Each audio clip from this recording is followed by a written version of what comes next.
සයුන් සුයස්මින් සුගතස්ස ධාතෝ නිමාය රන්සු ජල බුද්ධ රූපන් ස්වර්ණමාලීති පතිත නාමන් වන්දා මහන්තූප වරන් මහත්ගං. ස්වර්ණමාලී මහරජාණන් වහන්සේ වහන්සේගේ බටහිර දොරටුව හොයාගෙන තමයි අපි අද යන්නේ. ඕගලන්ට පේනවා ඇති ඔගොල්ලෝ ගිහිල්ලා නම් තියෙන රුවන්වැලිසෑයට ඒකේ තුන් පැත්තක තියෙන මකර තොරණවල ඒ කියන්නේ දොරටු තුනෙන් ඇතුල් වුණාම අනිත් දොරටු තුනේ ඒ මකර තොරණවල හරි ලස්සනට හදලා තියෙනවා. හැබැයි බටහිර පැත්තේ තියෙන දොරටුව හදලා නැහැ.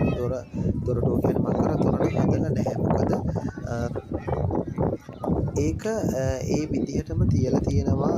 මොකද හේතුව මම හරියටම දන්නේ නැහැ. ගොඩක් වෙලාට කියනවා නාගලෝක ඉන්න නාගයෝ කැමති නැහැ කියලා ඒ පැත්තේ ඒ විදිහට අලුතෙන් හදනවට කියලා මතයක් තියෙනවා. මොකද දැන් ඕගලන්ට පෙනේ තව ටිකකින් මොකද මේ බටහිර පැත්තේ දොරටුව අරින්නෙත් නැහැ කිසිම හේතුවක් නිසා. අනිත් දොරටු තුනේ විතරයි මේ බැතිමතුන්ට ඇතුල් වෙන්න පිට වෙන්න පුළුවන්කම තියෙන්නේ. ඕගලන්ට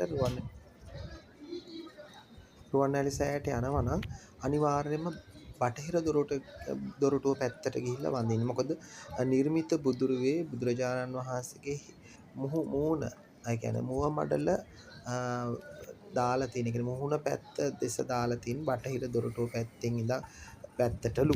ඉතින් ඒකින්ද අපි මේ පැත්තෙන් ඉඳන් බැන්දොත් ඒ බුදුහාමුදුරගේ මුහුණ දිහා බලාගෙන වඳිනවා වගේ තමයි අපිට ලොකු කුසලයක් රැස් කරගන්න පුළුවන්.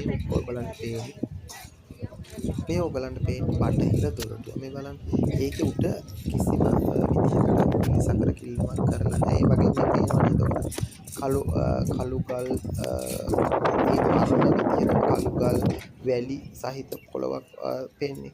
මොකද ඒ හරිය ගොඩක් වෙලාවට හැදුවට ඒක හදන්න දෙයට හැදුවොත් හවස් වෙද්දි ගලවනවා. හවසට හැදුවොත් එළි වෙද්දි ගලවනවා කියලා මතයක් තියෙන හින්දා ඒ කොටස කිසිම හේතුවක් නිසා හදන්නේ නැහැ.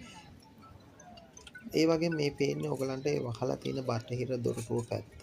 මේක කවදාවත් අරින්නේ නැහැලු. එක හේතුවක් නාගයෝ මේ පැත්තෙන් එන එක. අනිත් හේතුව තමයිලු බුදුරජාණන් යම් කෙනෙක් පිටුපාලා යනවා නම් බුදුරජාණන් වහන්සේට මුහුණට පිටුපාලා පසුපසින් බහින හින්දා ඒකත් අගෞරවයක් වෙන හින්දා ලු. ඉතින් රුවන්වැලිසෑයට ගියොත් මේක පොඩ්ඩක් බලන්න ඕනේ.